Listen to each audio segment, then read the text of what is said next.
नमस्कार मंडळी, मी डॉक्टर गीतांजली शुद्धलवार, यवतमाळ. रंगगंध कलासक्त न्यास 40 गाव यांच्या प्लॅटफॉर्मवरून अनुजा बर्वे लिखित पुरुषस्य कथा या लेखाचं अभिवाचन मी आज आपल्यासाठी घेऊन आलेली आहे. लाखो पाठ 2 अनुभव मी ऐकले ज्येष्ठ नागरिकांच्या स्वभाव वैशिष्ट्याबद्दल, म्हणून हा लेख. अर्थात हे नेहमीच असं असेल असंही नाही. पुरुषस्य कथा. काही नाही आई, तू आधीपासून जरा कडक वागली असतीस ना तर बाबा तुला एवढे त्रास द्यायला झजावले नसते. तुला गृहीत धरणं हा त्यांचा जन्मसिद्ध हक्क झालाय जणू. मी कदम वहिनींना भेटायला गेले तर माहेरी आलेल्या त्यांच्या लेकींची ही तणतण ऐकून अवाक झाले. एरवी समंजस सुस्वभावी असलेल्या लेकीला राग अनावर होत होता. अगदी त्यांना सोसत नसलं तरी त्यांच्या खाण्यापिण्याच्या सवयी काही बदलत नाही आणि मागण्या काही संपतच नाही. वेळ झाली, औषधाची गोळी दे, शेकायला पाणी दे, पायाखालची उशी नीट कर, चादर घाल, डॉक्टर सान्यांना फोन कर. एक नाही 1000 गोष्टी नुसतं नाचवतात तुला बाबा. त्यांना ओल्ड एज मुळे गळून गेल्यासारखं झालंय. आणि तू काय 16 वर्षाची आहेस? तुझ्या मागे यांना सांभाळायची वेळ आली तर कसं होईल आई माझं? जाऊ दे, आता काही तुमच्या दोघांमध्ये बदल होणं शक्य नाहीये. निघते मी आता. उद्या येताना बाबांची औषधं घेऊन येईन मी. तडतड करत 3 जिने उतरू नकोस. धाडकन दरवाजा आपटून ती निघून गेली सुद्धा.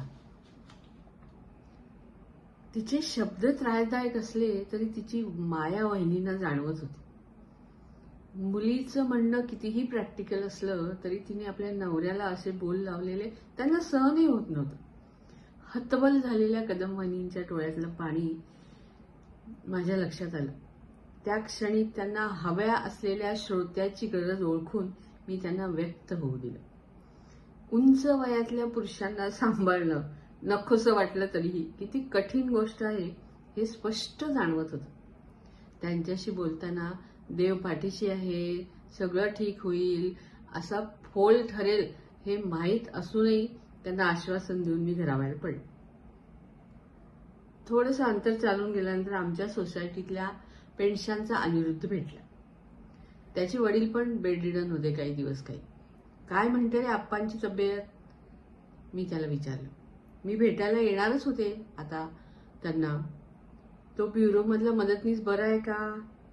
जुळतंय का आप्पांचं त्यांच्याशी? मी विचारलं. जुळते? नो वे, हा शब्दच नाही त्यांच्या शब्दकोशात. काकू, माझी पण रजा संपत आली आहे हो. मला 5-6 दिवसांनी बेंगलोरला जायला हवंय. मग रे आता? मी त्याला विचारलं. डिपेंडंट बघणाऱ्या, पेशंटना बघणाऱ्या 2-3 संस्थांना मी फोन लावलेत काकू. त्या म्हणतात की मेल आहे की फिमेल ते आधी सांगा. फिमेल पेशंटना सांभाळणं त्या मनाने बरं असतं थोडंसं मेलपेक्षा.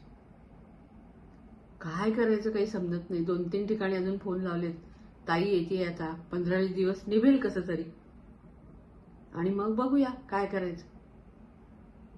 लागोपाठ हे 2 अनुभव ऐकून मी जरा अस्वस्थ झाले. आजकाल अनेक ठिकाणी असे कठीण प्रश्न निर्माण झाले. बहुसंख्य घरातल्या पुरुषांच्या साधारण अशाच कथा कानावर येतात. माझ्या मनात आलं, बाळाच्या जन्माच्या वेळी ज्या मेल जेंडर बद्दल विशेषतः सासू नणंद आतुरतेने ज्या फिमेल वाट बघत असतात, आयुष्याच्या उतरत्या टप्प्यावर ते इतके नकोसे का होतात? आप्त स्वकीयामध्ये मोठेपणा मिरवणाऱ्या वंश दिव्यांची ते मोठं झाल्यावर त्यांची विचारज्योत एवढी संकुचित का होत असेल? लांबून ऐकताना पुरुषांच्या बहादुरीच्या कथा कितीही रम्य वाटत असल्या तरी या कथा ना रम्य आहेत ना ऐकाव्या वाटेल अशा आहेत. त्यांच्या हटवादी अकार्यक्षमतेमुळे युद्धजन्य परिस्थिती मात्र घरोघरी निर्माण होते.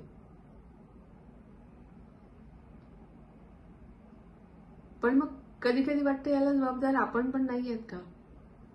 मुलींना जसं आपण लहानपणापासून हे करायचं ते करायचं, हे शिकवतो ते शिकवतो, मुलांना आपण कधी हे शिकवलंच नाहीये. मुलगा म्हणून, पुरुष म्हणून जन्माला येणं ही फार मोठी पुण्याची गाठोडं त्याच्या पदरी असतं. आणि फार मोठे उपकार केलेत त्यांना आपल्यावर जन्माला येऊन असंच वागवतो आपण. मुलगा आहे, मुलगा आहे, मुलगा आहे, मुलगा आहे, आणि मग त्याला ती सवय लागून जाते. त्याच्यात तो जितका दोषी आहे तितका आपला समाज, आपण सगळ्या बायका पण दोषी आहोत असं मला वाटतं कधी. आणि म्हणून हे असे युद्धजन्य प्रसंग नको त्या वयात, न सोसणाऱ्या वयात बायकांना सोसावे लागतात. आणि ही परिस्थिती बदलायची असेल तर आपल्यालाच प्रयत्न करायला हवेत, नाही का? तुम्हाला काय वाटतं? तुमच्या घरात, तुमच्या आजूबाजूला आहेत का अशा पुरुषश्य कथा? जरूर कळवा. लेख कसा वाटला तोही कळवा. धन्यवाद.